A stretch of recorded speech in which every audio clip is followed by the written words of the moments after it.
Assalamualaikum and very good morning to Major Nur Sham. Thank you for giving me the opportunity to present about my video presentation. So my name is Muhammad Amrul Arif bin Shahrul. I'm from RAS 2033B. The journal that I choose, which is the dual phase heterostructure strategy. So that can improve the ductility of the low carbon multi-stick steel. So without wasting any time, let's start. So what is actually a multi-stick steel? The term multi-stick refers to a rigid crystalline structure in general. In the industrial world, multi-stick steel is one of three forms of corrosion-resistant stainless steel alloys. So we know it as a stainless steel alloy. So this alloy can basically have a low or high carbon content, which give it toughness and hardness qualities. So what is the problem about this alloy?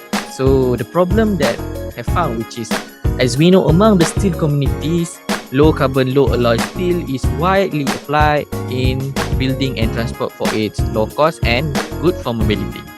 However, the low strength usually limits its further industrial applications. The S-quench martensite exhibit high strength due to its distinctive fine microstructure and high density of defects. The S-quench martensite phase, however, shows extremely low ductility and poor formability. The objective of this study, which is to use the dual phase heterostructure strategy to improve the ductility of low carbon multi-stick steel and to study about the mechanism of strengthening and ductilization of ultra fine grain heterostructure dual phase steels.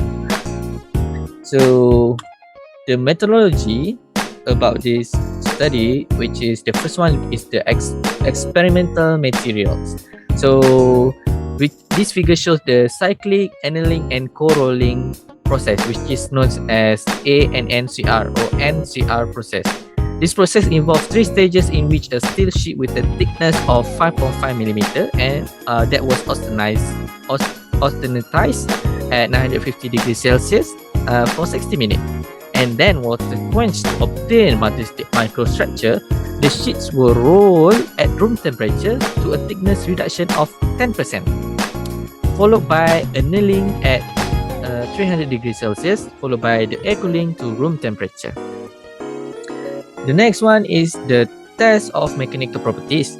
So the micro hardness was measured by using the HMVG's hardness tester. The average micro hardness was acquired by averaging at least 10 indentations for each samples. So the test that was conducted was the quasi-static uniaxial tensile test was performed using the LTM 20kN testing machine, and also the cyclic load unload reload tensile test (LUR) tensile test were performed to estimate the Bosch-Chinger effect. So the next one we're going to see about the microstructural characterization methodology. So this is the SEM image. According to the SEM image, the X-ray diffractometer with the copper radiation were performed to estimate the dislocation density of the steels according to the literatures. So the substructure of the dual phase steel were also revealed by a transmission electron microscope that operated at 200 kilovolt. Finally, the perforation with a twin jet polishing machine was performed at 20 degrees Celsius using 10 perchloric acid and 90% alcohol. Next, we're going to see about the result. So the result regarding the microstructure, which is this figure shows the optical microstructure of the S-residue sample, which consists of pearlite and ferrite. The typical lens multi-stick structure is obtained after quenching from 950 degrees Celsius, as illustrated in the figure below, the colored one. So the prior austenite grain boundaries, PAGBs, are marked by the white dashed line, So we can see here the white dash line here is the prior austenite grain boundary PHGBs. So in order to effectively refine the multicystic structure, a novel NCR processing road was performed on the S-quench steel. So next, the bright field TEM picture of the DP780, DP800 and DP820 is shown here. So basically the orange dashed lines represent the ferrite grain boundaries, FGBs, which connect the aqueous ferritic grains, the ferrite martensite interface, so or FM interface, formed by limited amount of martensite islands at the grain boundaries of aqueous ferrite. Soft ferrite grain are almost roundly constrained by the FM interfaces, which is the suggested ideal heterostructure to improve the strength and the ductility. Next, we're going for the mechanical properties, which is the micro hardness of heterozones. So this figure shows the micro hardness of heterozone in the UFG HSDP steels. It is clearly that martensite zones are much harder than ferrite zones, leading to mechanical incompatibility between the constituent phases.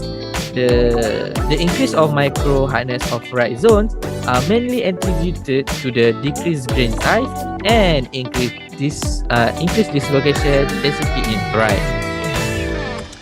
So next, we're going for the tensile property. So this figure we can conclude that the DP820 sample has superior combination of strength and ductility than the S-quench martensite, which means the strategy of obtaining the UFG HSDP structure from the nanolamella has been verified to be helpful with improving the comprehensive mechanical properties of low carbon martensite steels. Furthermore, about the Bosch-Schindler effect and the HDI hardening. So HDI stress of heterostructure dual-phase steel can be evaluated by the Bosch-Schindler type cyclic LUR tensile test, which is shown here.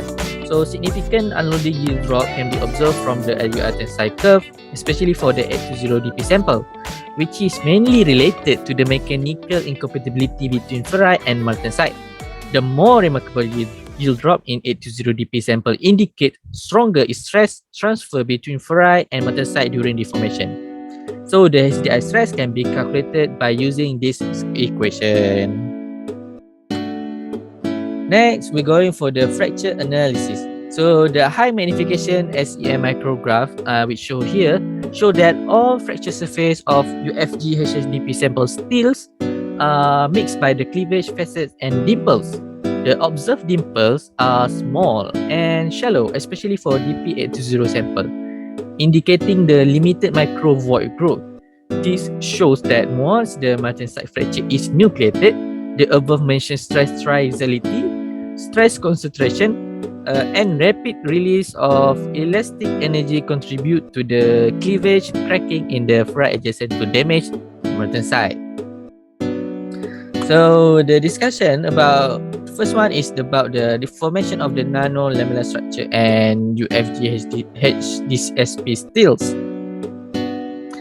So the average lamellar thickness of the process steel is effectively refined. Thus, the efficiency of grain refinement using the NCR processing road is much higher than the old one, which is by the conventional cold rolling. So the multicystic transformation and cold-induced high density of dislocation to the quench martensite in present work. The carbon atoms are segregated to the dislocation caused by subsequent annealing and produce a pinning effect on the dislocation slipping. Annealing induced a hardening phenomenon has also been reported in the nanostructure steel processed by severe plastic deformation.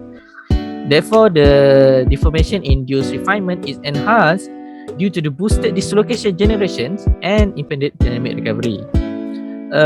For information, in present study, the nano-lamellar structure introduced high density of dislocation and interfaces, providing numerous nucleation sites for austenite formation.